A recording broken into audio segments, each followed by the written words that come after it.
ఓం శ్రీ విఘ్నేశ్వరాయ నమః. అందరికీ నమస్కారం. జామీ ఫ్రేమ్స్ యూట్యూబ్ ఛానల్కి సాదర స్వాగతం.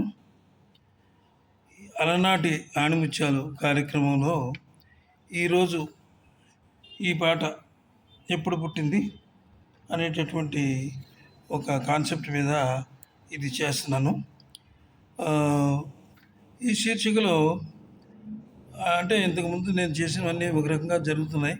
కానీ ఇందులో ఈ పాట మాత్రం ఈ పాట ఎలా పుట్టి ఎప్పుడు పుట్టింది ఏమిటి అనేది అనుకునేటప్పటికి జస్టిస్ చౌదరిలో పాట ఇది. నీ తొలి చూపులోనే అనే పాట. ఈ పాట గురించి ఈరోజు మనం మాట్లాడుకుంటున్నాం. అయితే ఈ చిత్రం విడుదలైన తర్వాత బాక్సాఫీస్ వద్ద ఘన విజయం సాధించిన చిత్రం ఇది.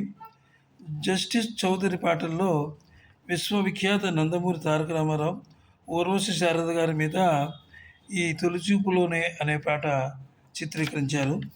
నందమూరి తారక రామారావు గారు, శారద ఈ మెలోడీ సాంగ్లు అద్భుతంగా నటించారు.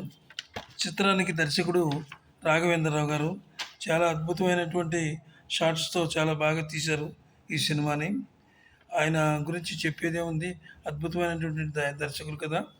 అదే అదే అదే అదే విధంగా ఇక ఈ పాట గురించి చెప్పాలంటే ఈ పాట రాసిన వారు వేటూరి సుందరరామూర్తి గారు. ఆయన ఎన్నో వెర్షన్స్ రాసిన తర్వాత ఈ సాంగ్ను ఓకే చేశారు. అద్భుతంగా వచ్చింది సాంగు. అదేవిధంగా ఈ పాట నిజంగా ఆనాడు చాలా పాపులర్ సాంగ్ అయింది.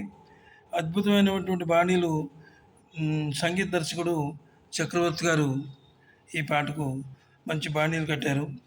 ఈ మెలోడీ సాంగ్ కంపోజ్ చేయడంలో ఆయనే సాటి. బాలసుబ్రహ్మణ్యం గారు, సుశీలమ్మ గారు ఈ పాటను చాలా చాలా అందరికీ మనసును రంజింపజేసే విధంగా ఈ పాటను పాడారు. ఈ పాట ఈనాటికి తెలుగు ప్రేక్షకులకు గుండెల్లో మారుమోగుతూ ఉంది. అద్భుతమైన పాట ఇది. ఈ వీడియో మీకు నచ్చినట్లయితే ఒక లైక్ ఇవ్వండి, సబ్స్క్రైబ్ చేసి దయచేసి మాకు కోఆపరేషన్ ఇవ్వండి. ఇలాంటి వీడియోలు మరెన్నో చేయగలను. నమస్తే, సెలవు.